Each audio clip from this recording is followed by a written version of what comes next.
Hallo Leute, in diesem Video zeige ich dir, welche Lokomotiven voraussichtlich im März 2026 von Märklin ausgeliefert werden. Außerdem gibt es interessante Informationen zu den einzelnen Lokomotiven. Mein Highlight in diesem Monat ist Electrolog CE6-8 Köfferli der SBB. Los geht's!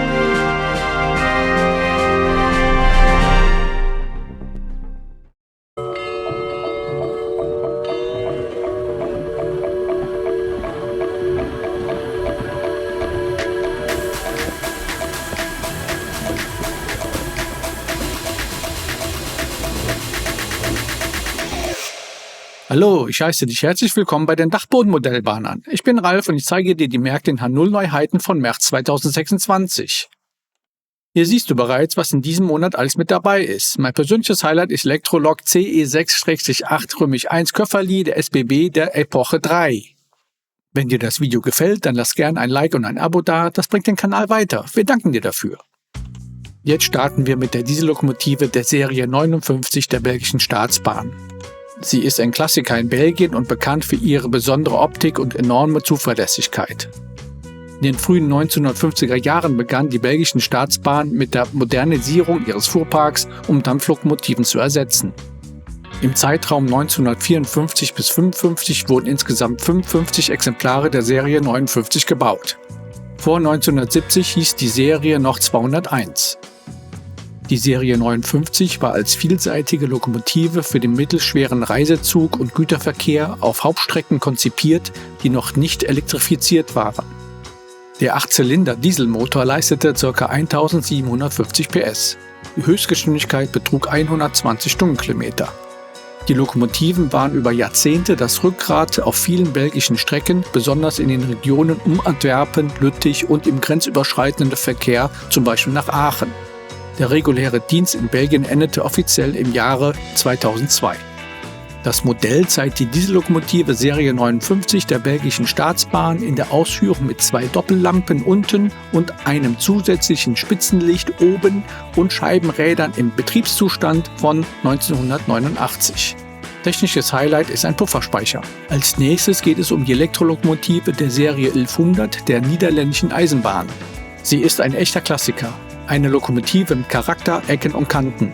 Sie war über Jahrzehnte das Rückgrat des elektrischen Zugverkehrs in den Niederlanden.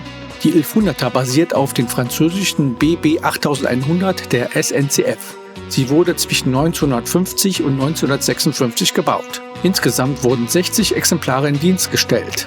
Das wohl auffälligste Merkmal der Serie 1100 ist die nachträglich angebrachte Puffernase. Nach mehreren schweren Kollisionen stellte man fest, dass die Lokführer im flachen Führerstand kaum geschützt waren.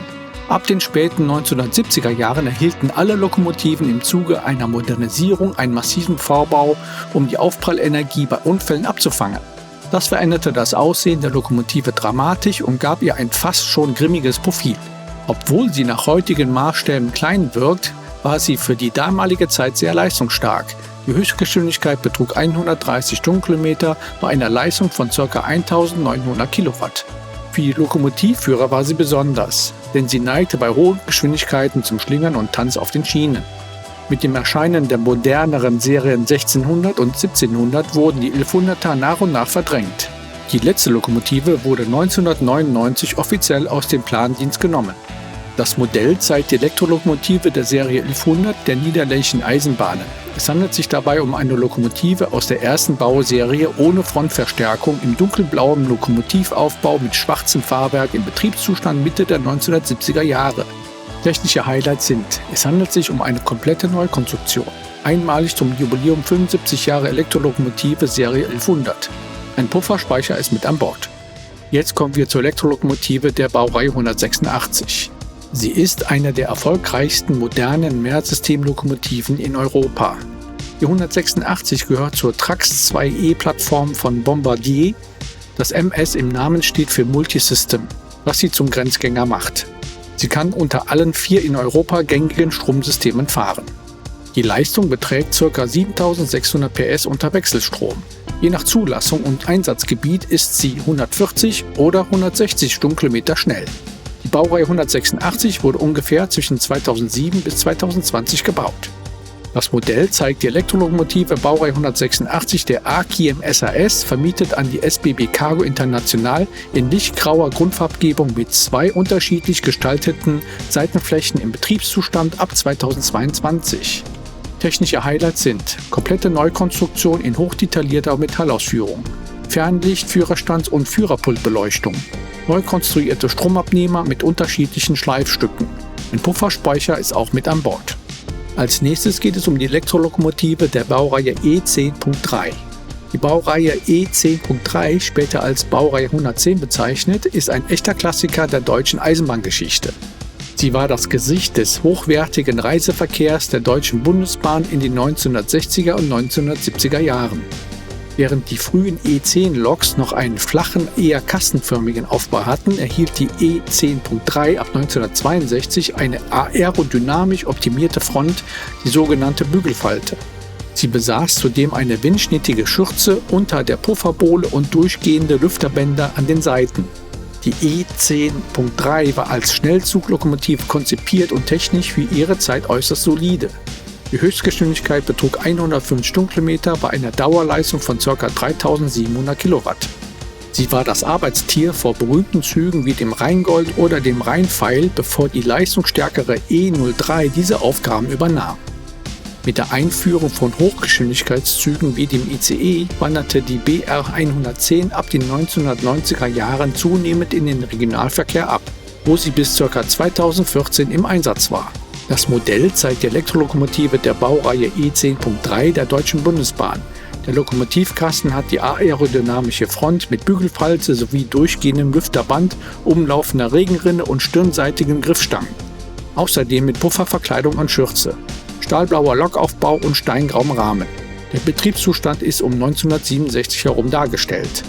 Technische Highlights sind die detaillierten Stromabnehmern der Bauart DBS 54 ohne sichtbare Befestigung. Stromabnehmer digital heb- und senkbar. Ein Pufferspeicher ist verbaut. Als nächstes kommen wir zur dieselhydraulischen Lokomotive der Baureihe 217. Sie ist ein besonders interessanter Exot unter der berühmten V160-Lokomotivfamilie der Deutschen Bundesbahn. Während sie optisch fast identisch mit der Baureihe 218 ist, verbirgt sich unter der Haube eine technische Besonderheit, die sie zum Pionier machte. Ende der 1960er Jahre suchte die Bundesbahn nach einer Lösung, um schwere Reisezüge elektrisch zu heizen, ohne die Antriebsleistung des Hauptmotors zu stark zu beanspruchen.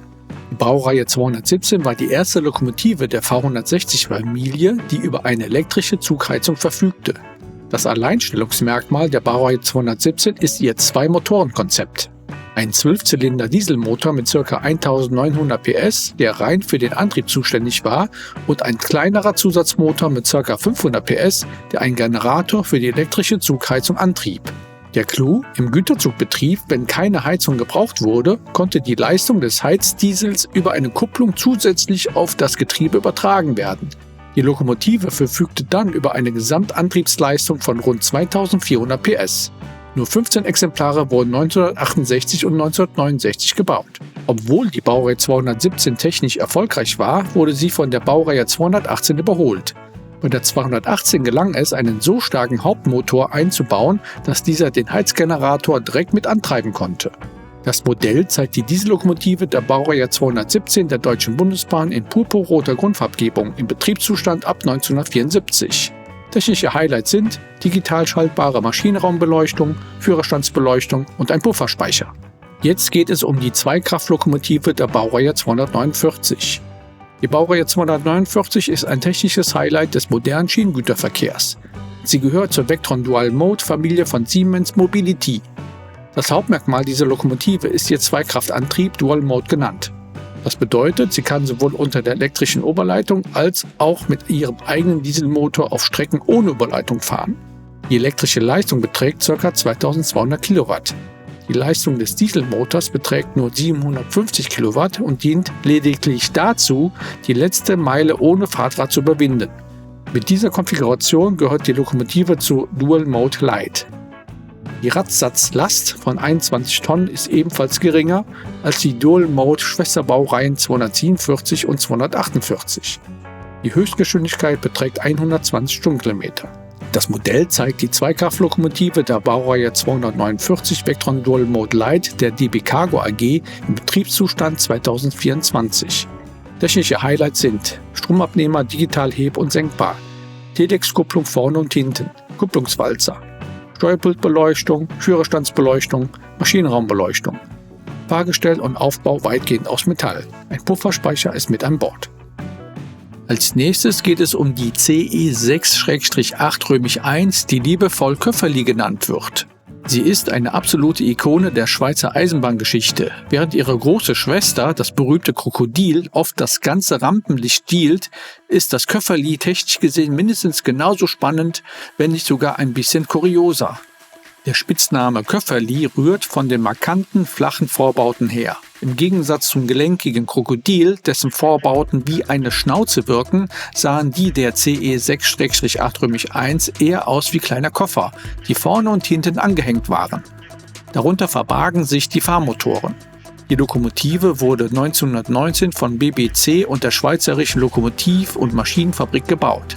Es gab nur ein einziges Exemplar. Sie war ein Prototyp für den schweren Güterverkehr am Gotthard, da man dringend elektrische Kraftpakete brauchte, um die Dampfloks abzulösen. Obwohl sie wie ein Vorläufer des Krokodils aussieht, hatte sie ein ganz eigenes Antriebskonzept. Sie hatte 2 Drehgestelle mit jeweils 3 Treibachsen und einer Laufachse. Zum Antrieb besaß sie 4 Motoren. Die Kraftübertragung erfolgte über den sogenannten Schrägstangenantrieb. Das machte sie mechanisch sehr komplex. Die Leistung betrug in etwa 1750 Kilowatt, was für die damalige Zeit beachtlich war.